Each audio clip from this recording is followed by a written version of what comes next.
Assalomu alaykum aziz obunachilar. Bugungi dasturimizda ideal hat-trick haqida gaplashamiz. Ideal hat-trickka bosh, o'ng oyoq va chap oyoqda urilgan gollar kiradi. Bu gollarni urish ancha murakkab. Hattoki jahon yulduzi Lionel Messi ham bu ideal hat-trickni takrorlay olmagan.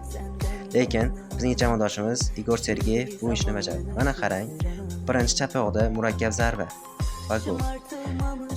Ikkinchi golga kelsak, bu bosh bilan yo'naltirilgan zarba. Bu zarba murakkabligidan darvozabon shunchaki tomoshabin bo'lib qolgan xolos.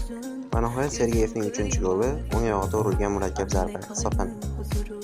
Sergeyev o'zi terma jamoamizda bosh bilan zo'r o'ynashlar sarasiga kiradi va buning isboti jahon chempionati yo'llanmasini qo'lga kiritishimiz kerak bo'lgan muhim o'yinlardan birida Sergeyev o'yinning oxirgi daqiqalarida maydonga tushirildi va ko'p o'tmay burchak to'pi belgilandi.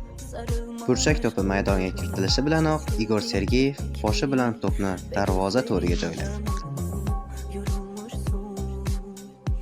Videoyimiz sizga yoqgan va foydali bo'lgan bo'lsa, Ibodat futbol kanaliga obuna bo'ling hamda like va izohingizni qoldiring.